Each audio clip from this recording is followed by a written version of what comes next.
ধর্ম নয়, পরম ধর্ম, এই প্রসঙ্গেই আজকের পর্যালোচনা সাক্ষাৎকার। শব্দে আপনারা ধ্যান দিয়েছেন। সত্যং পরং ধীময়ী। ভাগবত সত্য বা পরম সত্যের কথা বলেছেন এবং ভাগবত ধর্ম তৎসহ পরম ধর্মের কথা বলেছেন। সত্য পরম সত্য, ধর্ম পরম ধর্ম। এ প্রসঙ্গে আসুন, ভাগবত কৃপায়, শ্রীল গুরু মহারাজের কৃপায় আপনাদের প্রসন্ন দৃষ্টিতে আমরা ধ্যান বা মনোযোগ সহকারে শ্রবণ করার চেষ্টা করি। সত্য শব্দে আমরা পরিচিত। সত্য যার অস্তিত্ব, যার সত্তা সর্বদা অবিনাশী, শাশ্বত। সত্য সম্পর্কে আমাদের ধারণা কিঞ্চিত আমরা ইতিপূর্বে নিয়েছি। যার অস্তিত্ব বিদ্যমানতা আছে, যার ত্রৈকালিক অস্তিত্ব বিদ্যমানতা আছে, তাহাই সত্য। কিন্তু ভাগবত বলছেন সত্য নয়, তোমাকে পরম সত্য জানতে হবে। আসুন সেই পথ পরিক্রমায় আমরা জানার চেষ্টা করি। দেখুন, ঈশ্বর সচ্চিৎ আনন্দময়। প্রথমে সৎ কথাটি এসেছে, সচ্চিৎ আনন্দময়। এখন পরম ব্রহ্ম সচ্চিদানন্দ ভগবান, তিনি সৎ, চিৎ এবং আনন্দের ঘনীভূত রূপ। এখন ঈশ্বর যদি সৎ হয়, আমাদের জগৎ কি সৎ? বললেন জগৎকে মিথ্যা বলা যাবে না। জগৎ মিথ্যা একথা নির্বিশেষবাদী শঙ্কর সাক্ষাৎ জগৎগুরু শঙ্করাচার্য বলেছেন, ব্রহ্ম সত্য, জগৎ মিথ্যা। কিন্তু আমাদের আচার্যগণ বলেছেন জগৎ মিথ্যা নয়।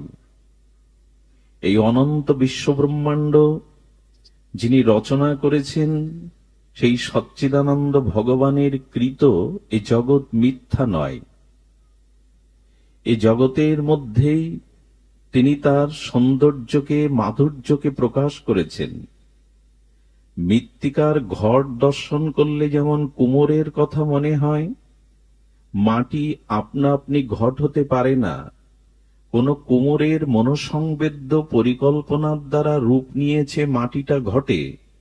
তেমন মাটির বা মৃত্তিকার ঘট দেখলে যেমন কুমোরের কথা স্মরণ হয়, এই অনন্ত বিশ্বব্রহ্মাণ্ড সুচারুরূপে সৌন্দর্য মাধুর্যে অলৌকিক তত্ত্বে যিনি সৃষ্টি করেছেন, জগৎ দেখলেই বিস্মরণ না, বরঞ্চ ঈশ্বরকে স্মরণ হয়, তিনিই রূপ দিয়েছেন। জগৎ মিথ্যা নয়, কারণ সত্য সুন্দর ভগবান কৃত যে জগৎ সৃষ্টি, তা মিথ্যা হতে পারে না। তবে জগৎ অনিত্য, মিথ্যা নয়। কি বলা হলো? খুব ধ্যান দিতে হবে। আমরা পরম সত্যকে জানবো, সত্য নয়। ভাগবত প্রথমেই সেটি বলছেন। পরম সত্য কি না, জগৎ মিথ্যা নয়। জগৎ সচ্চিদানন্দকৃত সৃষ্টির মাধুর্যে, আনন্দে এ জগৎ সত্য, তবে জগৎ অনিত্য। অনিত্য মানে জগৎ বেশি দিনের নয়। এখন এই জগৎ অনিত্য আর জগদীশ্বর নিত্য, এটি জানার নাম হলো পরম সত্য। পরিষ্কার হলো না? জগৎ অনিত্য, ঈশ্বর চির সত্য, এটি জানার নাম পরম সত্য। তো এটা মৌখিক আমরা বলি জগৎ অনিত্য, জগৎ ক্ষণস্থায়ী, জগৎ বিনাশশীল, কিন্তু একমাত্র ঈশ্বরই সত্য। এই প্রপঞ্চ যা কিছু সৃষ্টি চরাচর এগুলো অনিত্য। এটি যথাযথ রূপে প্রজ্ঞার দ্বারা, অনুভূতির দ্বারা জানার নামই হলো মহা সত্য।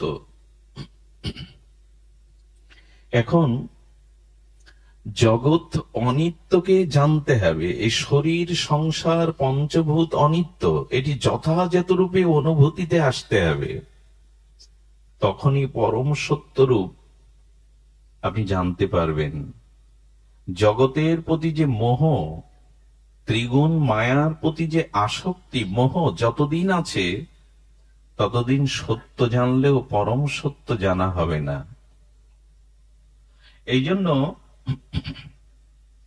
শরীর, সংসার সেই মহাসত্য জানার একটি উপায় মাত্র। এই শরীরটা পেয়েছি, সংসারটা পেয়েছি, এটি ওই পরম সত্যকে, অর্থাৎ সচ্চিদানন্দকে, ঈশ্বরকে জানার জন্য, তাকে প্রাপ্তির জন্য। কিন্তু এগুলি যদি তার প্রাপ্তির পথে, তার ভজনের পথে অন্তরায় হয়, অন্তরায় তো হয়েই গেছে। দেহ নিয়ে, সংসার নিয়ে আমাদের মাতামাতি তো কম না, আমাদের আসক্তি তো কম না। এই আসক্তি যতদিন আছে ততদিন মহাসত্য থেকে আমরা অনেক দূরে, অনেক দূরে। এই জন্য ভাগবত প্রথম বলছে ধ্যান করো সত্যং পরং ধীময়ী। সেই মহাসত্যের, পরম সত্যের ধ্যান করো। জগতের ধ্যান, জগতের চিন্তা, জগতের মোহ, এটি অন্ত না হওয়া পর্যন্ত তুমি পরম সত্যের অনুসন্ধান পাবে না। কি করে বোঝায়? দেখুন, আপনি কোন দূরে যাত্রা করবেন, মথুরায় যাবেন। মথুরা যাওয়ার আগে আপনি টিকিটটা 1 মাস বা 2 মাস আগে কেটে নেন, স্বাচ্ছন্দ্যে যাত্রা যাতে সরল হয়, সুখপ্রদ হয়। টিকিটটা কাটার পর উপযুক্ত সময়ে আপনি উপস্থিত হন, সেই রেল স্টেশনে উপযুক্ত সময়ে উপস্থিত হন। ট্রেনেও উঠলেন, আপনার কামরায় সিটে উঠলেন। এখন ট্রেনের কামরাতে সিটে বসার পরে যদি কেউ জিজ্ঞাসা করে আপনি ট্রেনে উঠেছেন কেন, সিটে বসার জন্য, কি উত্তর হবে? সিটে বসার জন্য ট্রেনে উঠেছেন। মথুরাতে বা গন্তব্যে পৌঁছাবো বলে ট্রেনে উঠেছি, সিটে বসছেন কেন? যাত্রাটা সুখকর হবে, দাঁড়িয়ে তো যাওয়া যায় না, এই জন্য সিটের প্রয়োজন। কিন্তু সিটে বসবার জন্য ট্রেনে উঠেছে কি? একটু পরে জল বের করলেন, জল টল গুছিয়ে নিয়েছেন খাদ্যাদি। কেউ যদি প্রশ্ন করে ট্রেনে উঠেছেন কি জল খাওয়ার জন্য, উত্তর কি হবে? একই উত্তর হবে, মথুরায় যাব বলে উঠেছে, কিন্তু পিপাসার্ত জল একান্ত প্রয়োজন।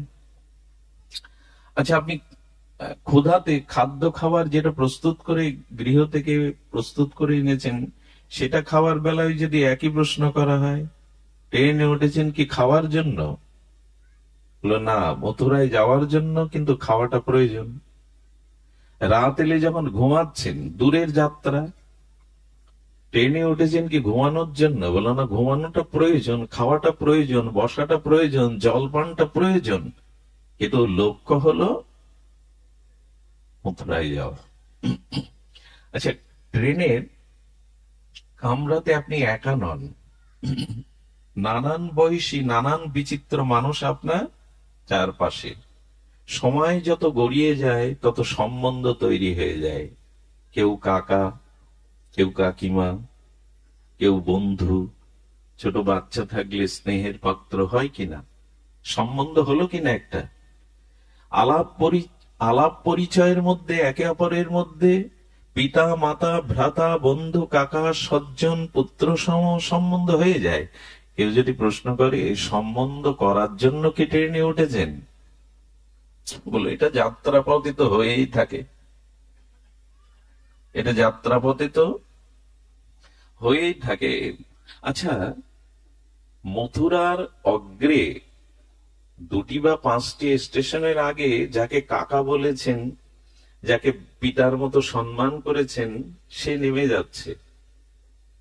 আপনি কি বলবেন আপনি নামবেন না, আমার সাথে চলুন? একথা বলেন কি কেউ? আপনার স্টেশন এসেছে, গন্তব্য এসেছে, আপনি নামবেন না, আপনার সাথে আমার একটা আন্তরিক সম্বন্ধ হয়ে গেল, তো আপনি নামবেন না। আচ্ছা, বিনিময়ে যদি উনি বলেন বাবা তুমি আমার সাথে নামো, আমি তোমার আন্তরিকতা ভুলতে পারছি না, আপনি নামবেন তো? 2 স্টেশন আগে নামবেন? নামবেন না। আচ্ছা, আপনি ট্রেনের যথাযথ মথুরাতে আসার পরে, আপনার গন্তব্যে পৌঁছানোর পরে ওদের কোনো অনুরোধ বা ওদের মায়ায় আপনি কি থেকে যাবেন, না নামবেন আপনার গন্তব্যে? পরম সত্যটা হলো কি জানেন? এই ট্রেনটাকেই সংসার মনে করুন। এখানে আপনি উঠেছেন সেই পরম সত্যের কাছে পৌঁছানোর জন্য, যার কাছ থেকে এসেছিলেন, যার কাছ থেকে এসেছিলেন ওইখানে গন্তব্য। আচ্ছা, নদীর সৃষ্টি কোথা থেকে? নদীর সৃষ্টি কোথা থেকে? সাগর থেকেই তো। তো সাগর থেকেই নদীর সৃষ্টি। এখন লক্ষ্য করবেন, ওই সাগরে বাষ্প হয়ে মেঘমালা হয়ে মেঘটা তো আর সাগরেই পতিত হবে এমন নয়। মেঘটা ভাসতে ভাসতে কোথাও না কোথাও সেই সমুদ্রের জল, নদী জল গিয়ে সমুদ্রে মিশেছে, সমুদ্রের জল বাষ্প হয়ে মেঘ হয়েছে, মেঘ হয়ে ভাসমান মেঘটা অন্য কোন স্থানে বৃষ্টিপাত করেছে। সেটা হিমালয়ে হতে পারে, হিমালয় থেকে গড়িয়ে খাল বিল হতে পারে, নদ নদী হতে পারে। তারপরে লক্ষ্য কোথায়? নদীতে, আবার লক্ষ্য সমুদ্রে। আমরা এসেছি মানে আমরা অংশ, ভগবান অংশী। আমরা অংশ, ভগবান অংশী। আমরা তার কাছ থেকে এসেছি। গন্তব্য আমাদের সেই পরম সত্যময় সচ্চিদানন্দ পরম ব্রহ্মের কাছে ফিরে যাওয়া। মাঝখানে সংসার রূপ ট্রেনে উঠে পড়েছি। এখানে খেতে হয়, খাও। যাত্রাপথটা তো তোমাকে সুখময় করতে হবে। পিতা পুত্র কন্যা কুটুম্ব আত্মীয় স্বজন পাতাতে হয়, পাতাও। সম্বন্ধের খাতিরে তাদের প্রতি কর্তব্য করতে হয়, করো। খাও দাও ঘুমাও খেলা করো বিনোদন করো, কিন্তু তোমাকে তোমার স্টেশনে নামতে হবে। এরা তোমার সাথে কেউ যাবে না। এইটি তত্ত্ব তো অনুভূতির দ্বারা জেনে যাওয়ার নামই হলো পরম সত্য। এটা জানা আপনাদের হতে পারে, অনুভবী জন আপনারা, ভজনশীল জন, আমার জানা হয়নি, আটকে আছি। এভাবে জন্ম মৃত্যু, কত ক্রম, কত কল্প, কত জন্ম, এইভাবে আটকে আছি।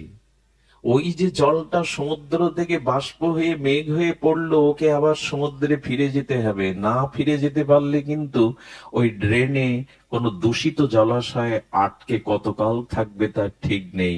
আবার বাষ্প হয়ে উঠবে, আবার গড়িয়ে গড়িয়ে হিমালয় পাদদেশ নালা দিয়ে সমুদ্রে তাকে যেতে হবে। আপনাকে আমাকে যেতেই হবে। মাঝখানের এই যাত্রাটা যাতে সুখময় হয়, এজন্য সকলের সাথে সুব্যবহার করুন। ব্যবহারিক দিকটা সংহত রাখুন, সংযত রাখুন, কিন্তু নামতেই হবে, এটা ছাড়তেই হবে। এটা যথাযথ রূপে জেনে যাওয়ার নামই হলো পরম সত্য। এটা জানতে হবে। আমাদের এই যে সাধনার ধন, এই দেহ মন বিচার বিবেক বুদ্ধি জগৎ পেয়েছিলাম, এটা সাধনার উপকরণ হিসাবে মনে পড়ে। অনেক পুরনো দিনে এক মেয়ের বিয়ে, তৎকালীন ঘড়ির খুব দুষ্প্রাপ্যতা ছিল। ঘড়ির একটা মান্যতা ছিল। তো শ্বশুর মশাই সামান্য একটু শিক্ষিত, জামাই আকাট মূর্খ, ধন আছে, পরিজন, সুপাত্র মনে করে বিয়ে তাকে একটা ঘড়ি উপহার দিয়েছে। দেওয়ার পরে শ্বশুর মশাই উপহার স্বরূপ পরিয়ে দিয়ে বলছে, সময়টা কাজে লাগিও, সময়টা কাজে লাগিও। 2 বছর বিবাহোত্তর পরে জামাইয়ের বাড়ি মেয়ের বাড়ি সেই শ্বশুর মশাই গিয়েছেন।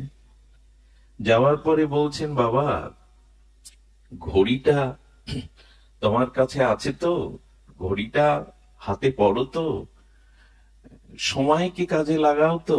বলে হ্যাঁ, সময় কাজে লাগায়। কি করেছে জানেন? ঘড়িটা সামনে ধরার পর দেখে ঘড়ির ওপরের যে পাট সেইটা খুলে ওর মধ্যে চুন রাখা শুরু করেছে। পান খায়, যে উপরের পাটটা ওইটা খুলে ওর মধ্যে চুন ভরে রেখেছে। চাষা কৃষিকাজ টাজ করে, পান খাওয়া অভ্যাস আছে, ওর থেকেই চুন বের করে, বেশ খাপ মতো রয়েছে। সময় কাজে লাগিয়েছে। আমিও লাগিয়েছি সময় কাজে। দেহ পেলাম, সংসার পেলাম, বিবেক পেলাম, বিচার পেলাম, ভাগবত পেলাম, তুলসী পেলাম, নাম পেলাম, অনুরাগী ভক্ত সঙ্গ পেলাম, কিন্তু সময় কাজে লাগাইনি, অন্য কাজে ব্যয় করে দিয়েছি। ঘড়ির খাপ খুলে চুন রাখতে শুরু করেছি, বেশ করেছি, সময় খুব কাজে লাগিয়েছি। সময় কিন্তু চলে যাচ্ছে, সময়কে পাওয়া যাবে না, খুব ভুল হয়ে যাচ্ছে, পরম সত্যের পথে এসে বড় ভুল হয়ে যাচ্ছে। এই জন্য শাস্ত্রে বলছেন, এটি সাধনার ধন হিসাবে কাজে লাগাও, সময়টাকে কাজে লাগাও। এই জন্য মহা সত্যকে জানতে গেলে দেখুন, সংসারের স্বরূপকে আমরা এখনো বুঝতে পারিনি। সংসারের স্বরূপকে এই প্রহলিকা মায়ার মোহ, যে দুর্দার্য মায়া, দুর্লঙ্ঘনীয় মায়া, একে ঠিক বুঝতে পারিনি। যাদেরকেই এমন করে মোহমায়ায়, মায়াতে মুগ্ধ হয়ে আবিষ্ট হয়ে আছি, বুঝতে পারিনি এরা কেউ সত্য নয়। এরা মহাসত্যের পথে বাধা, এই মোহ, এই মায়া। এই জন্য আমাদের কিঞ্চিত উচিত হবে এই মোহ মায়া থেকে নিজেকে মুক্ত করার চেষ্টা করা, পরম সত্যের সন্ধান করা। এই জগৎ একরকম স্বপ্নই, এই জগৎ একরকম স্বপ্নই, সংসার স্বপ্ন মানো। ছিল ঠাকুর নরোত্তমের এই মহাবাণী, সংসার স্বপ্ন মানো। আর সংসার স্বপ্ন মেনেছে। মনে পড়ে এক ভদ্রলোকের সকালবেলা উঠে শুনলেন পুত্র মারা গেছে। মৃত পুত্রকে নিয়ে কাঁদবে, কিন্তু উনি হাসছেন। স্ত্রী ভাবল যে পুত্রহারা পিতার শোকের কারণে তিনি উন্মাদ হয়ে গেছেন, স্মৃতিশক্তি হারিয়েছেন। স্ত্রীর মুখপানে চেয়ে বললেন, আমি স্মৃতিশক্তি হারাইনি, তবে পুত্র হারিয়ে আপনি হাসছেন, কখনো আবার কাঁদছেন। বলেন, আমি কাঁদবো না হাসবই বিচার করছি। কথা বলেন না, কি বিচার করছেন? আমি ভোরবেলা স্বপ্ন দেখলাম আমি রাজা হয়েছি, আমার পুত্র জন্ম নিয়েছে, রাজপুত্র। সকালবেলা উঠে দেখছি এই পুত্র মারা গেছে। এখন ওই রাজা হওয়ার, রাজপুত্র প্রাপ্তিতে হাসবো না এই পুত্র হারিয়ে কাঁদবো, এটাই বিচার করে পাচ্ছি না।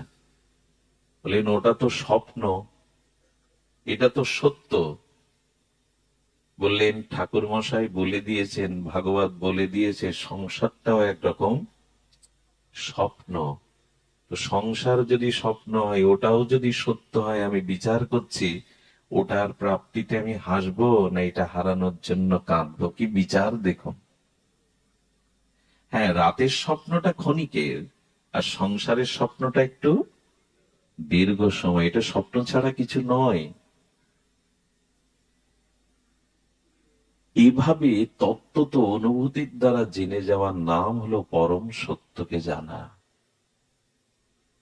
এই জন্য ভাগবতের প্রথম শ্লোকে এসেছে সত্যং পরং ধীময়ী, সেই পরম সত্যের ধ্যান করো। এই জগৎ তোমার বেশি দিনের নয়। এই জন্য শাস্ত্র বলেছেন মহাসত্যের জানার জন্য তোমাকে এই উপলব্ধিতে আসতে হবে। ত্রিগুণময় এই মায়ার সংসার অনেকটা স্বপ্নের মতো, একে সত্য ভেবে আঁকড়ে ধরে ভুল করেছি। সূচনা ছিল পরম সত্যকে জানা। দ্বিতীয় শব্দটা কি ছিল? দ্বিতীয় শব্দ ছিল সত্যং পরং ধীময়ী। আচ্ছা, আমরা ধ্যান দিয়ে শুনছি তো, ভাগবত শ্রবণ করতে হবে কিন্তু ধ্যানের দ্বারা। এই গ্রন্থ সাধারণ গ্রন্থ নয়, এটি কোনো পুস্তক বা গ্রন্থ নয়। ভগবানের থেকেও যার বেশি কৃপা করুণা এই বিশেষত যুগে, তিনি হলেন ভাস্বর ভাস্কর ভগবানের অভিন্ন কলিবার শ্রীমৎ ভাগবত। ভাগবত সাধারণ গ্রন্থ নয়, সর্ববেদান্ত সার অমল পুরাণ শ্রীমৎ ভাগবত। এর বক্তাও আশ্চর্য, এর মধ্যে মহা মহিমাও বড় আশ্চর্য। যারা শ্রবণ করে অনুভূতি দিয়ে, যারা ব্যক্ত করে, তারাও আশ্চর্যবোধ। আচ্ছা, স্ত্রীর নাম ময়না। কি নাম? ময়না। তো ময়না রাজর্ষি জনকের কাছে একদিন প্রশ্ন করছে, আপনি বলতে পারেন বর্তমান কালে এই বিশ্ব ব্রহ্মাণ্ডের মধ্যে শ্রেষ্ঠ সাধুকে?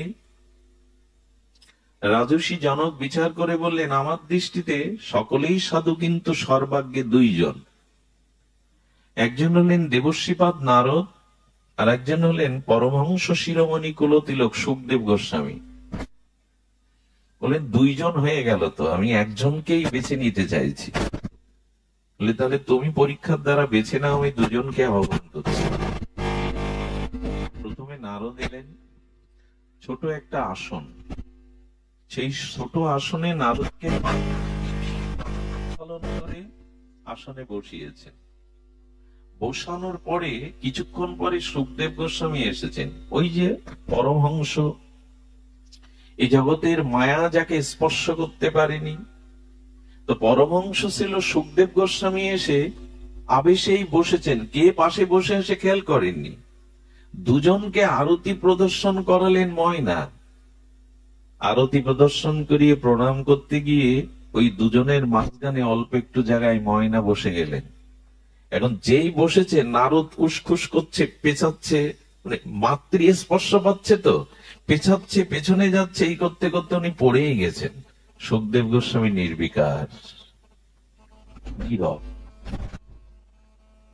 রাজর্ষি জনক বললেন, বিচার হয়ে গেছে? বলে হ্যাঁ রাজর্ষিপাদ, বিচার হয়ে গেছে। কারণ নারদের এই বোধ আছে কে নারী এবং কে পুরুষ। এই জন্য আমি আসনে বসাই, উস্কুট করতে করতে উনি স্থান থেকে পড়ে গেলেন।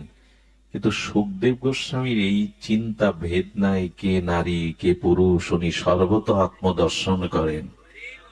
কে নারী কে পুরুষ, উনি সর্বত আত্মাকে দর্শন করেন, পরমাত্মাকে। এই জন্য আমার দৃষ্টিকোণে ভাগবতের বক্তা হলেই পরমহংস শ্রী সুখদেব। এটা সাধারণ গ্রন্থ নয়। কে বলছেন দেখুন।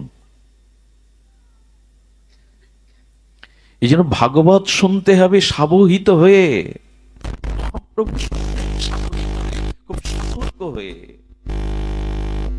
কারণ ভাগবত উপলব্ধি আনতে, আমি গতদিন বলেছিলাম, গুরু দ্রোণাচার্য কৌরব পাণ্ডবদের একত্রিত করেছেন। কার কেমন মেধা, মুখস্থ শক্তি, আমি একটা পরীক্ষা নিতে চাই। একটা শব্দ উচ্চারণ করে বললেন, তোমরা ওটা বলো, সত্যং বদ। সত্যং বদ। সবাই, আচ্ছা এটা মুখস্থ করতে আপনার যে সময় লাগে, সত্যম বলতে পারবেন এই মুহূর্তে? সবাই বলল, একজন বলতে পারলো না। গুরু দ্রোণাচার্য বললেন, তোমার বলা উচিত ছিল, পারা উচিত ছিল, বলে একটু সময় দিন। 3 দিন ধরে চেষ্টা করে যাচ্ছে।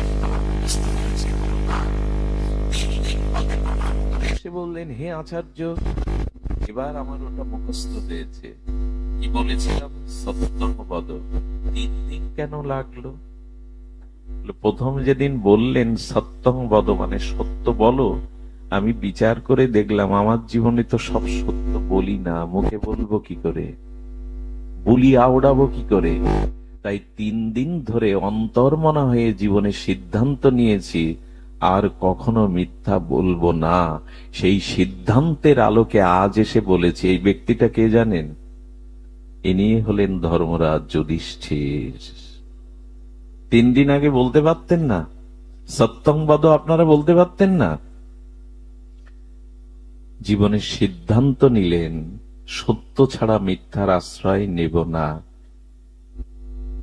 অনুভূতিটা হলে এই জন্য ভাগবত যিনি বলবেন, যার মুখে ভাগবত শুনলে আমাদের পরম সত্যের উপলব্ধি হবে, পরম ধর্মের উপলব্ধি হবে, সেটি পরমহংস গণের মুখেই। সত্যং বদ, এই শব্দটা উনি 3 দিন এবং জীবনে সেটা প্রতিপালনও করেছিলেন, জীবনের অন্ত সময় পর্যন্ত প্রতিপালন করেছিলেন ধর্মরাজ যুধিষ্ঠির। এই জন্য আমাদের ভাগবতটাকে অনুভূতিতে আনতে হবে। ভাগবত বক্তা, ভাগবত শ্রোতা এরা সাধারণ না, সদ্য হৃদয় অবরুদ্ধ অতি শুশ্রবী তৎক্ষণাৎ। ভাগবতের মহিমা এটি ব্যক্ত করা সম্ভব। কি বলছেন? বলছেন, ভাগবত আমি শ্রবণ করার সৌভাগ্য পাইনি, শ্রবণ করব এই সিদ্ধান্ত নেওয়ার সাথে সাথে ভগবান তার হৃদয়ে বাধা পড়ে যায়, অবরুদ্ধতি। এই গ্রন্থ সাধারণ নয়, এটি কোনো গ্রন্থ কলেবার নয়। বলছেন আমি ভাগবত শ্রবণ করব, এরকম সিদ্ধান্ত সংকল্প মনে আসার সাথে সাথে সদ্য হৃদয় অবরুদ্ধতি শুশ্রবী তৎক্ষণাৎ।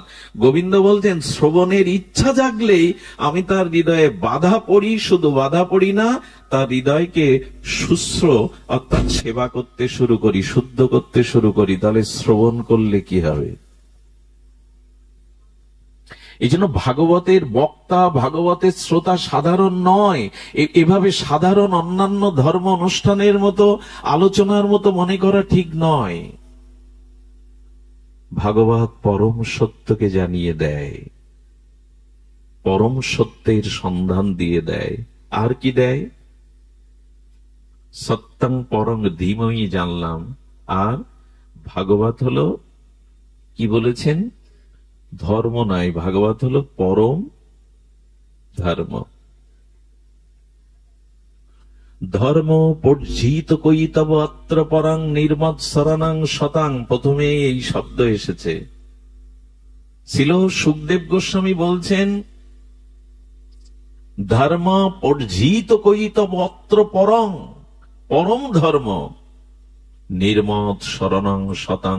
ভাগবতের 2য় শ্লোকে এসেছে এই মহা শব্দাবলী, এই মহা অনুভূতির তরঙ্গ রাশি, উচ্চ ভাগবত জ্ঞান, ভাগবত ভক্তির পরম উৎস রাশি তরঙ্গায়িত হয়েছে এই শব্দের দ্বারা।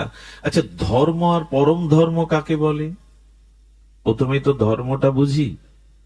ধর্ম কাকে বলে খুব মন দিয়ে শুনতে হবে, আমরা একটা নূতন অনুসন্ধান পেয়ে যেতে পারি ভাগবত কৃপায়। ধর্ম তাকেই বলে, দেখুন এই পরিসরে একটু কথা বলে রাখি, শুধু পাণ্ডিত্যের দ্বারা, শ্লোক আবৃত্তির দ্বারা কিন্তু ভাগবত প্রসিদ্ধ হবে না। আচ্ছা, আমার মতো দুষ্ট বা আমার মতো স্খলিত চরিত্রের মানুষের যদি খুব প্রখর মেধা হয়, কারো কারো তো মেধা খুব প্রখর হয় না, দুষ্ট লোকের, শয়তান লোকেরও মেধা, মুখস্থ শক্তি খুব বেশি হয় না, অনেকেরই হয়, হয় কি না? তা পুরো 18,000 শ্লোক আমি মুখস্থ করলাম, ঘন্টার পর ঘন্টা শ্রোতাকে মোহিত করে আবৃত করলাম, এই লক্ষণেই কিন্তু তিনি ভাগবত বক্তা নন। অনেক দুষ্ট শয়তান লোকেরও মুখস্থ শক্তি, মেধা শক্তি থাকতে পারে। কে তবে ভাগবত? না, ওই মুখস্থ বা ওই মেধার সাথে সাথে যার সমস্ত চিত্ত মন দেহ ভগবত চরণে পরম ধর্মে সমর্পিত হয়েছে, ওই রসে যিনি রসজ্ঞ হয়েছেন, ভাবুক হয়েছেন, তিনি ভাগবত। শুধু পাণ্ডিত্য দিয়ে ভাগবতকে পরিমাপ করা হয়নি, পাণ্ডিত্যের সাথে সাথে হৃদয়ে অপ্রাকৃত অনুভূতির ভজন রসসিক্ত রসিক বা ভাবুক হতে হবে। তার ভিতরে ভগবত প্রেমের রস আছে কিনা, তিনি অনন্ত ভাগবত চেতনার ভাবুক কিনা, তবেই তিনি ভাগবত। আমাদের মতো নরাধম মাদিস জীবের মতো এই আসনে বসবার কোনো অধিকার নেই, এবং আমাদিস এরকম জীবাধমের পক্ষে ভাগবত প্রকাশ করাও সম্ভব নয়। অপ্রাকৃত বস্তু কখনো প্রাকৃত গোচর হয় না। এই জন্য আমরা পরম ধর্ম জানার আগে জানি ধর্ম কাকে বলে। এটা খুব অদ্ভুত কথা এসেছে। দেখুন, ধর্ম আজকে আচারিত হচ্ছে প্রচুর, এর প্রকৃত ধর্মটা কি একটু ধ্যান দিতে হবে। রাবণ সারাটি জীবন তার পাণ্ডিত্য, আমার মনে হয় রাবণের পাণ্ডিত্যের মতো পাণ্ডিত্য ভূমণ্ডলে খুব কম ছিল। আমরা তো মুখস্থ করে শ্লোক মুখস্থ করতে পারি না, দেখে দেখে বলি, আর অনর্গল শ্লোক রচনা করে বলতেন। তার মেধা, তার বিদ্যা বৈদুষ্য জগতে বড় বিখ্যাত রাবণের। রাবণ কৈলাসে গিয়ে কৈলাস উঁচু করে ধরতেন। পার্বতীকে শিব ঠাকুর মাঝে মাঝে বললেন, ভূমিকম্প হচ্ছে নাকি পার্বতী? বললেন, কৈলাসে তো প্রভু আপনি আছেন, ভূমিকম্প হওয়ার কথা না, আপনার এক শিষ্য এসেছে। তো শিষ্য এসে কৈলাস নাড়া দিচ্ছে কেন?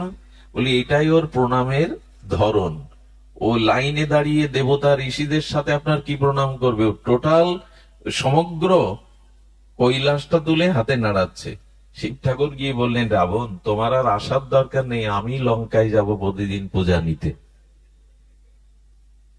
রাবণ এমন পূজা করতো, মাঝে মাঝে ফুল না থাকলে মাথা কেটে দিত, 10টা মাথা তো 5টা কেটে দিয়ে দিত।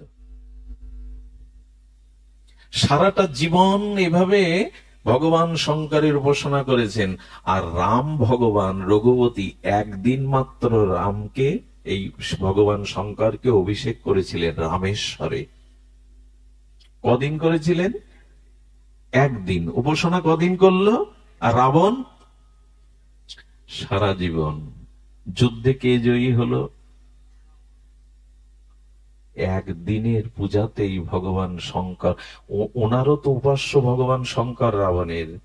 শঙ্কর তাকে বিজয় এনে দিতে পারেনি। সংকেত কি দিল জানেন? ধর্মকর্ম সারা জীবন করলাম, পূজা পার্বণ শ্রবণ কীর্তন সারা জীবন করলাম, কিন্তু প্রকৃত ধর্ম উপলব্ধি করতে পারলাম না, পাওয়া যাবে না। অল্প ধর্ম করুন, কিন্তু চরিত্র, নিজের ব্যবহার, নিজের বিবেক বিচার এগুলো সনুন্নত রাখুন। বেশি পূজার প্রয়োজন হবে না, বেশি আরাধনাও লাগবে না। এখন তো স্রোতের মতো বইছে ধর্ম, স্রোতের পূজা পার্বণ যাগ যজ্ঞ স্রোতের মতো বইছে। একদিনের আরাধনায় ভগবান শঙ্করের কৃপা পেলেন। আমরা তো কত কাল ধরে কাজ করছি। আচ্ছা, একটি পিতার দুটি সন্তান, একটি সন্তান পিতাকে খাটে রাখে, পালঙ্কে রাখে, আর কত সেবার ব্যবস্থা, সুখের ব্যবস্থা, যা চাই দিয়ে দেয়, কিন্তু পিতার আদেশ মেনে চলে না। আরেকটি সন্তান পিতাকে ওইভাবে সেবা করতে পারে না, মাঝে মাঝে এসে প্রণাম করে, কিন্তু পিতার আদেশটা জীবনে প্রতিপালন করে। পিতার কাছে গ্রহণীয় কে হবে? আদেশ পালন করে। ধর্ম তাকেই বলে, ধর্ম কাকে বলে?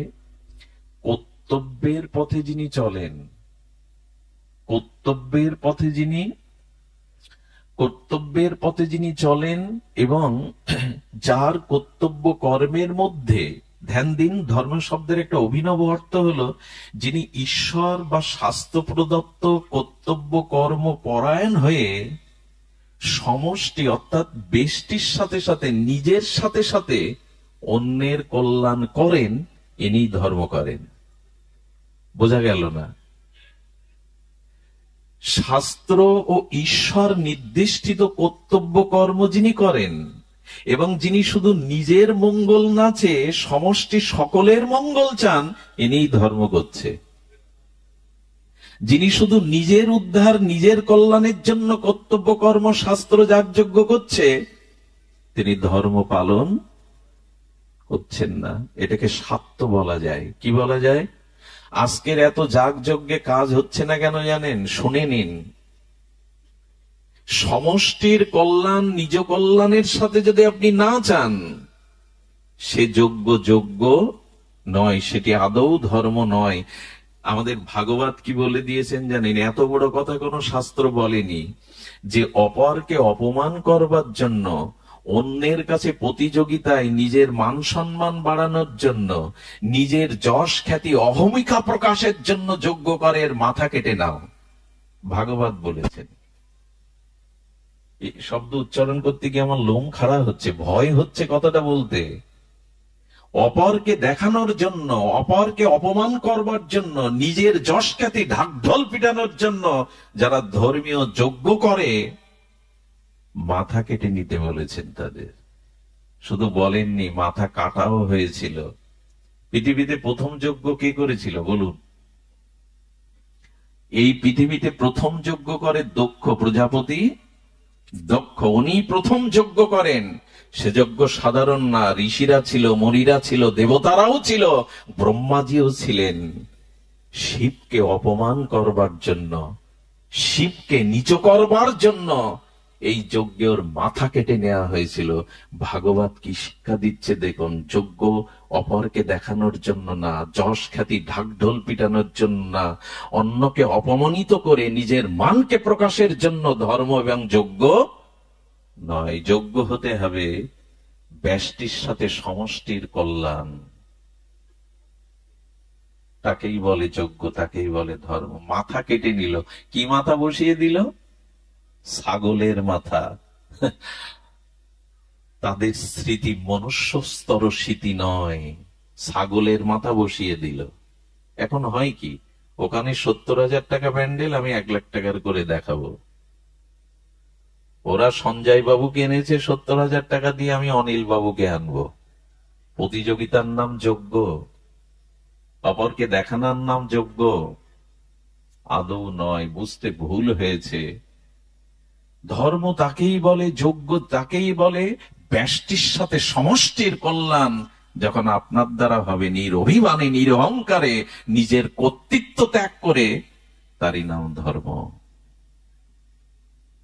ধর্মের সংজ্ঞা আমাদের জানতে হবে। ধর্ম ধর্ম কি করে? তাপত্রয় নষ্ট করে। ধর্ম কি করে? তাপত্রয় নষ্ট করে। ধর্মের যথাযথ আশ্রয় নিন, নিজের সাথে অপরের কল্যাণ কামনা করুন, তাহলে কি হবে জানেন? তাহলে তাপ আছে, কিন্তু তাপ, একটা দৃষ্টান্ত দেই। একটা জ্বলন্ত উনানের উপরে দুধের হাড়ি দিয়েছেন। ধ্যান দিয়ে শুনুন। আমি তো পৌঁছাতেই বিলম্ব করেছি, ক্ষমা চেয়ে নেই, দ্রুত বলতে হচ্ছে। হাঁড়িতে, জ্বলন্ত উনানে হাঁড়িতে দুধ দিয়ে দিলেন। দুধটা উদ্বর্তনশীল হয়ে পড়ে যাচ্ছে। দুধটা পড়ে যাচ্ছে, আপনি কি করেছেন? দুধটা বাঁচানোর জন্য দৌড়ে গিয়ে তপ্ত সেই গরম হাঁড়ি ধরলেন। হাঁড়ি কি আর থাকে? হাতও পড়লো, হাঁড়িও উল্টালো, দুধও শেষ। হয়তো প্রায় এরকম।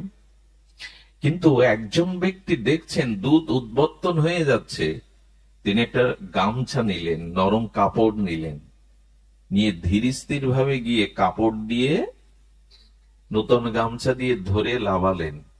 তাপ লাগলো তো? হাত পুড়লো তো? পড়লো কি? পাত্র উল্টে গেল কি?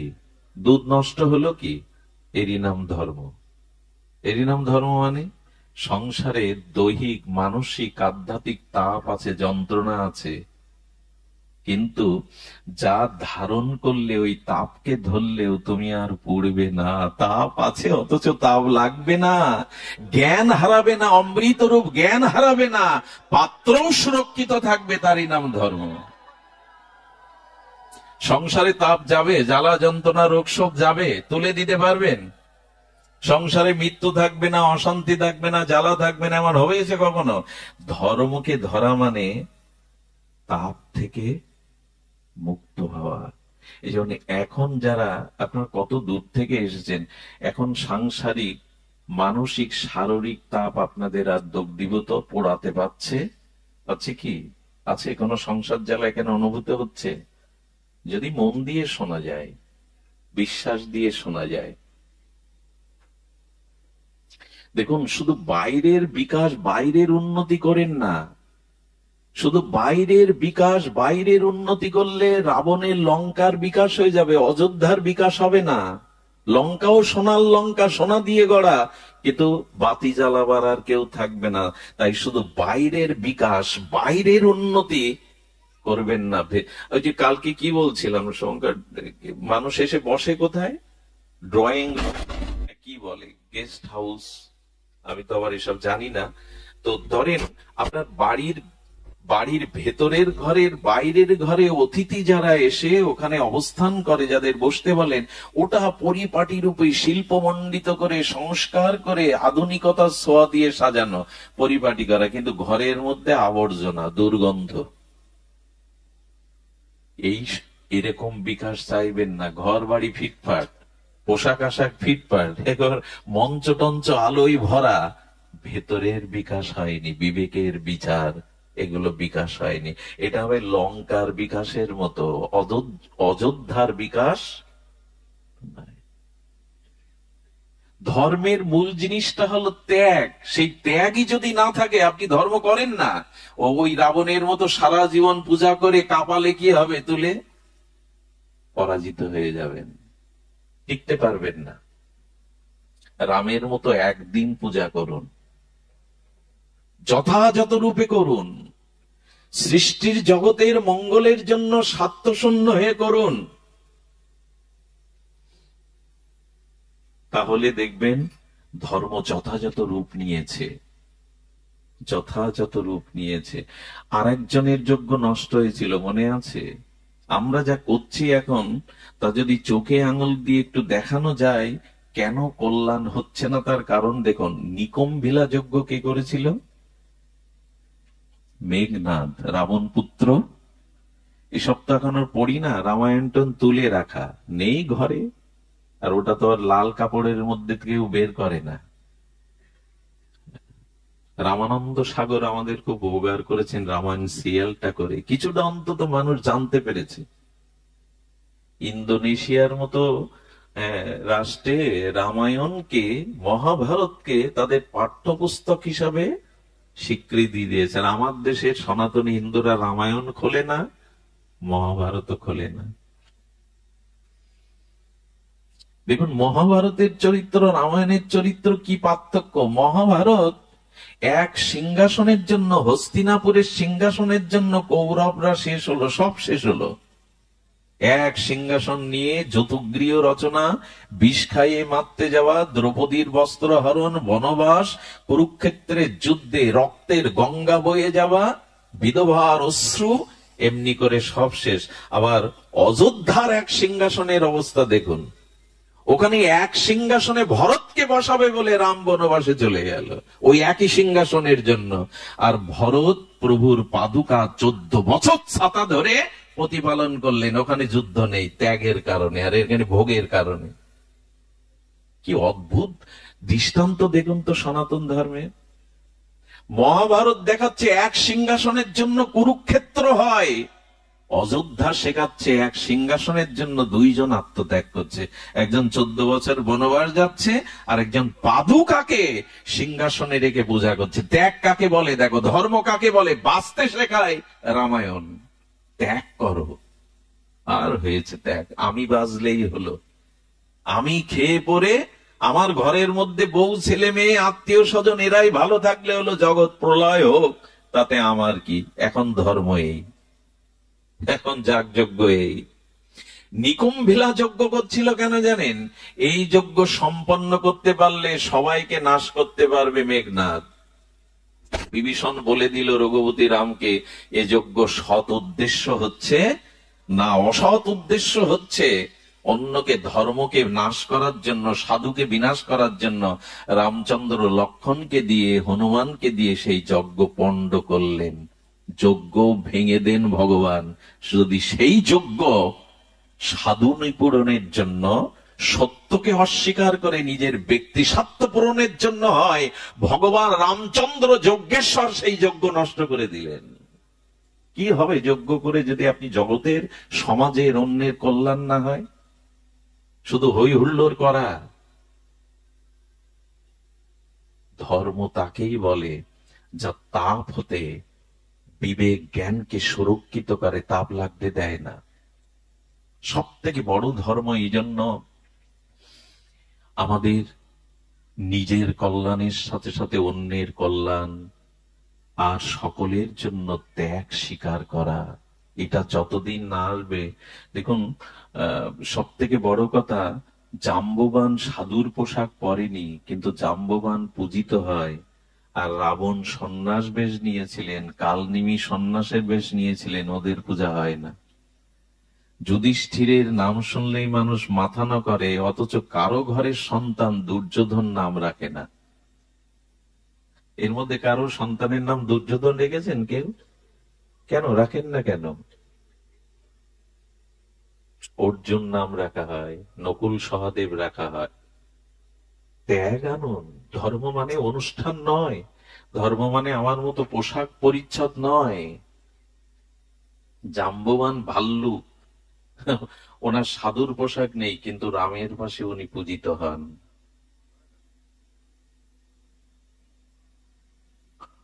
এই জন্য বাইরের আবরণ থাকতে হবে, কিন্তু ত্যাগ থাকতে হবে।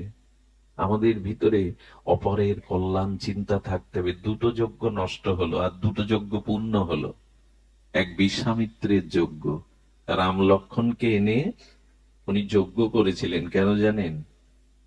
এই যজ্ঞে রাবণের সমস্ত অনুচরগণ এসে ঋষিদের মেরে যজ্ঞ নষ্ট করে দিত। যজ্ঞ করলে জগতের হিত হবে, ফসল হবে, বৃষ্টি হবে, প্রতিকূলতা আসবে না। যজ্ঞ করলে সেই ধূমের দ্বারা দেবতা সন্তুষ্ট হবে, তাতে প্রকৃতির ভারসাম্য থাকবে। আজকে পৃথিবী চিৎকার করছে, প্রকৃতির ভারসাম্যতা নেই, শীত চলে যাচ্ছে, ঋতুচক্রের আমূল পরিবর্তন এসেছে, মানুষ নূতন রোগ ভাইরাসে আক্রান্ত হচ্ছে। একটা কারণে মানুষ নিজের স্বার্থের জন্য সবকিছু নষ্ট করে ফেলছে ভোগের জন্য। এটাতেই সতর্কতা করার জন্য বিশ্বামিত্র বলেছিলেন, যজ্ঞ যথাযথ রূপে হলে পৃথিবীতে শান্তি প্রতিষ্ঠা হবে। আজকে গাছ বাঁচাও, এই কথাটা কারা বলেছে? আজকে সরকার লিখছে যে বৃক্ষ নিধন করো না, অথচ সনাতন ধর্ম বৃক্ষকে কোটি কোটি বছর আগে পূজার আসনে বসিয়েছে, সিঁদুর দিয়ে জল ঢেলে তাকে দেবতার পূজার আসনে বসিয়েছে। কারা কারা শিখিয়েছে এটা? সনাতন ধর্মকে আমরা উপলব্ধি করতে পারিনি, এটা কত বিশ্বজনীন ধর্ম। সারা পৃথিবীতে দেখবেন কোন অনুষ্ঠান হলে তাদের মতো ক্রিয়ায় তারা তাদের মঙ্গল কামনা করে। সনাতন ধর্মের ক্ষুদ্র থেকে বৃহৎ অনুষ্ঠানে মঙ্গল কামনা হয় বিশ্ববাসীর। সর্বে ভবন্তু সুখিনঃ, সর্বে সন্তু নিরাময়া, সর্বে ভদ্র। এত উদার বাণী এই ধর্মের। পৃথিবীর সকলেই সুখী হোক, সকলেই মঙ্গল লাভ করুক, কেউ যেন দুঃখ না পায়। সেই উদার, সেই জগৎ কল্যাণের ধর্মকে আজকে জল দূষণের জন্য বলা হচ্ছে, কিন্তু আমরা জলকে পূজা করি, বৃক্ষকে পূজা করি, হোমের দ্বারা, ঘৃতর দ্বারা বায়ুকে বিশুদ্ধ করি, বিল্লপত্র, হ্যাঁ, জটডুমুর, ঘৃত, ধুনা দিয়ে আমরা বাতাসকে পবিত্র করি। বাতাসের পূজা আজকে দরকার, দূষিত হয়ে যাচ্ছে প্রকৃতি। এই জন্য বলছেন, দেখুন, ক্রিয়ার বিপরীতে একটা প্রতিক্রিয়া, বিপরীতে প্রতিক্রিয়া আসবে। এই জন্য সনাতন এত বৈদিক শাশ্বত আদর্শ থাকতেও অভিশাপ লাগে কখন জানেন? এই ধর্মের প্রকৃত চর্চা না হওয়ায়, গবেষণা না হওয়ায়, ধর্মের মৌলিক তত্ত্বটা না জানায়। এই ধর্ম থেকে মানুষ এখন অন্য ধর্মেও চলে যাচ্ছে। এর থেকে বড় কলঙ্কের আর কি আছে, ব্যর্থতার কি আছে? শুধুমাত্র অনুশীলনের অভাব, শুধুমাত্র এই ধর্মটাকে যথাযথ রূপে উপলব্ধির অভাব। এই জন্য ভাগবত প্রয়োজন। ধর্ম আমরা জানলাম, ধর্ম মানে ব্যষ্টির সাথে সমষ্টির কল্যাণ। ধর্ম মানে শাস্ত্র নির্দিষ্টিত কর্তব্য কর্ম পরায়ণ হয়ে সকলের কল্যাণের নিমিত্তে কর্ম করা। আসুন আমরা এই যজ্ঞ শুরু করি। আর একজন যজ্ঞ করেছিলেন দশরথ, তার উদ্দেশ্য ছিল ভগবানকে পুত্র রূপে পাওয়া, সুসন্তানের জন্য যজ্ঞ। আমার মনে হয় দশরথের মতো সনাতন হিন্দুর ঘরে এখন সুপুত্র পাওয়ার জন্য যজ্ঞ করা উচিত, তপস্যা করা উচিত। ভালো পুত্র চায়। এই সনাতন ধর্মের উত্তরাধিকার ভাবে সুসন্তান চায়। দশরথ যজ্ঞের দ্বারাই রাম ভগবানকে এই চার রূপে পরম ব্রহ্মকে তিনি পেয়েছিলেন। শুধু ভক্তমন্ডলী, এই জন্য আমরা ধর্মের সংজ্ঞাটি সামান্য জানলাম, যে ধর্ম ব্যষ্টির সাথে সমষ্টির কল্যাণ, ধর্ম কর্তব্য পরায়ণতাই হলো ধর্ম। আমি এই জন্য আপনাদের কাছে আবারও অনুরোধ করব, যেটুকু ধর্ম আচরণ, যাগ যজ্ঞ, যে পূজা পার্বণ যেটুকু করবেন, তার অর্থ জেনে, তার সরলত্ব জেনে, তার মর্মার্থ জেনে, যাতে জগৎ জীবের কল্যাণ চিন্তায় সেটা সমর্পিত হয়, এটাই ধর্ম। যাকে ধারণ করলে আর তাপ আর বিনাশ আসবে না, সেইভাবেই যেন আমরা ধর্ম প্রতিপালন করি। কিন্তু পরম ধর্ম কাকে বলে? আমরা আজকে আলোচনার বিষয়বস্তু ছিল কি? সত্য নয় পরম সত্য, ধর্ম নয় পরম ধর্ম। ভাগবত এই জন্য অনন্য গ্রন্থ। ভাগবত ধর্মের কথা শুধু শেখায়নি, পরম ধর্মের কথা শিখিয়েছে। পরম ধর্ম কাকে বলে আমরা এটি প্রসঙ্গে একটু আলোকপাত করব। পরম ধর্ম কি সেটা জানতে হবে। পরম ধর্ম হলো ভগবানের সাথে সম্বন্ধের দ্বারা একান্ত যুক্ত হওয়া। পরম ধর্ম হলো কোন একটি সম্বন্ধের সাথে ভগবানের সাথে যুক্ত হওয়া। কথাটি আমরা আরো একটু বিস্তার বা প্রকাশ করবার চেষ্টা করি যাতে আমাদের অনুধাবন হয়। ধর্ম মানে ঈশ্বরের সাথে যুক্ত হওয়া। যদি বলেন আমরা কি বিযুক্ত, আমরা বিযুক্ত নয়, যুক্ত। তবে ঈশ্বরের সাথে আমার এখনো কোনো নিবিড় সম্বন্ধ রচনা হয়নি। এই জন্য ধর্মে আছি, পরম ধর্মে উঠতে পাচ্ছি না। ধ্যান দিন, উপনিষদ বলেছেন রস বই স, অর্থাৎ সেই পরম ব্রহ্ম কি, তাকে তুলনা করা হয়েছে কি দিয়ে? রস। রস বই স, রসই, তিনি রস, তিনি রসময়। পরম ব্রহ্ম হলো রস। এই রস কাকে বলে?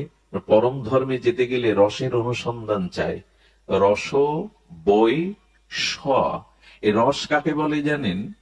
সন্তানের ক্ষুধার্ত মুখ দেখে মায়ের হৃদয়ে করুণার উদ্বেগ হলো। সেই করুণার কারণে ক্ষুধার্ত সন্তানের মুখপানে চেয়ে তার বুক থেকে দুগ্ধ স্খলিত হতে লাগলো। এরে বলে রস। বোঝা যায় কি? বোঝা যায় না। মায়ের বুকে সন্তানের সম্বন্ধ বা নারীর টানে তাকে দেখার সাথে সাথে তার ভিতর থেকে যে স্নেহ, করুণা, মমতা খরিত হয়ে রক্তবিন্দু থেকে অমৃত দুগ্ধ রূপান্তরিত শুধু হলো না, স্তন থেকে খসে পড়তে লাগলো। এরই নাম রস। রসই প্রেম, প্রেমই রস। ভগবানের সাথে প্রেমের সাথে কোনো সম্বন্ধ যখন যুক্ত হয়ে সেই সম্বন্ধ যুক্ত প্রেম যখন স্নেহ দ্বারা বিগলিত হবে ভাবের দ্বারা, সেই প্রেম পরিপক্ক দশায় ভাবের দ্বারা স্নেহের দ্বারা বিগলিত রূপ নেবে, তারই নাম রস। রস মানে চমৎকারিত্ব, লোকত্রিয় আস্বাদনের আনন্দের নাম হলো রস। রস কথাটা যদি সহজভাবে বুঝি তাহলে বুঝতে হবে প্রেম, প্রেমই রস, রসই প্রেম। মায়ের চিত্তে সন্তানের জন্য যে প্রেম, ভালোবাসা, স্নেহ, মমতা আছে, ওটার জন্য স্নেহ রক্ত থেকে দুগ্ধ খরিত হয়।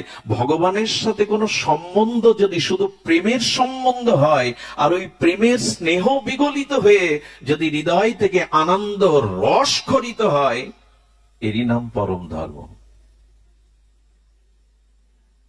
কি করে বোঝায়? বোঝানোর ক্ষমতাই তো নাই। তবে এইটুকু বুঝি, এই রস আবার অবস্থান ভেদে এক এক রূপ নেয়। এই রস আবার অবস্থান ভেদে এক এক রূপ নেয়।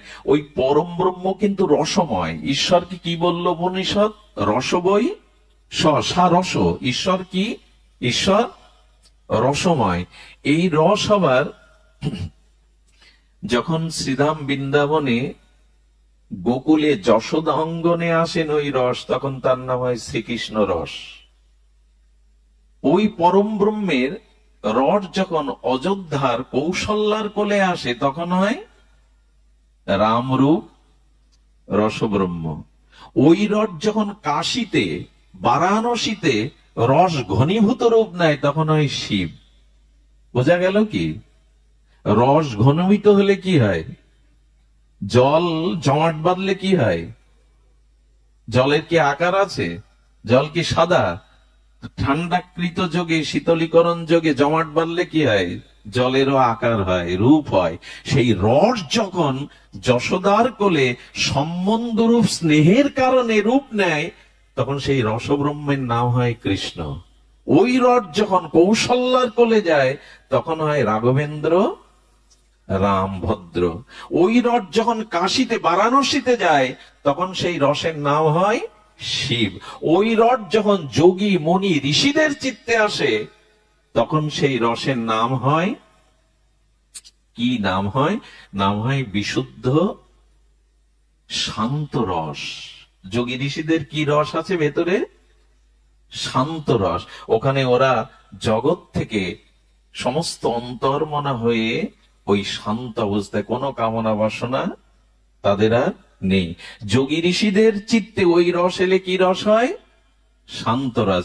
আচ্ছা, ওই রস যদি কোন সেবকের চিত্তে প্রবেশ করে, তখন হয় দাস্য রস। বোঝা যায় মা?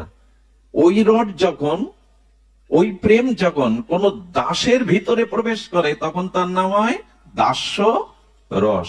ওই রস যখন কোন সখার ভিতরে প্রবেশ করে, বন্ধুর ভিতরে, তখন সেটা হয় সখ্য রস। ওই রস যখন কোন মায়ের ভিতরে প্রবেশ করে সন্তানের জন্য, তখন হয় বাৎসল্য রস। কিন্তু আর একটা রস আছে, যে রসটা প্রেমী এবং প্রেয়সীর, যখন প্রেয়সীর মধ্যে ওই রস প্রবেশ করে প্রিয়ার জন্য, প্রীতমের জন্য, তখন হয় ওটা মধুর রস। আমাদের উপাসনাটা এই রসের। আমাদের উপাসনাটা শুষ্ক না, শুধুমাত্র ভগবান তুমি সর্বশক্তিমান, ফুল চল ছড়ালাম, মন্ত্র ঝাড়লাম, এরকম না। আমাদের উপাসনাটা হলো রস উপাসনা। কে জানিয়ে গেছেন এটা? শ্রীমান মহাপ্রভু। এই রস যখন ঘনীভূত হয়, এই রস যখন অনেকগুলো মূর্তি ধরে পরম চিন্ময় আনন্দে মগ্ন হয়, তার নাম রাস। এই রস ওখানে, ওখানে রাধা কৃষ্ণ নেই, ওখানে গোপীরা নেই, ওখানে রস এক একটা রূপ নিয়েছে। রসের ঘনীভূত রূপ হলো রাস। আর ওই রাস মহাপ্রভু হরিনামের মধ্যে দিয়ে গেলেন। এবার ওই রাস মিলিত আস্বাদন, আমি মনে হয় একটু গভীরে যেতে চেষ্টা করছি, রাতও গভীর হচ্ছে, সময়ও গভীর হচ্ছে। আসুন, রস উপাসনা আমাদের শুষ্ক উপাসনা নয়। চৈতন্য মহাপ্রভু এই রস সিন্ধুর সন্ধান আমাদের দিয়ে গেছেন। চারিদিকে রস আর রস, এখানে বিষ নেই, এখানে অন্য কিছু নেই। এরই বলে পরম ধর্ম। সেই পরম ধর্মের প্রথম সত্তাটি ওই রসে পৌঁছাতে গেলে যেটা আপনাকে ছাড়তে হবে, এই মুহূর্তে যদি ছাড়তে পারেন, ওই রসে আপনারও অধিকার। সেই ছাড়তে হবে হলো পুরুষ অভিমান। ওখানে কোনো পুরুষের প্রবেশ, এসব কথা মেনে নিতে পারবো তো?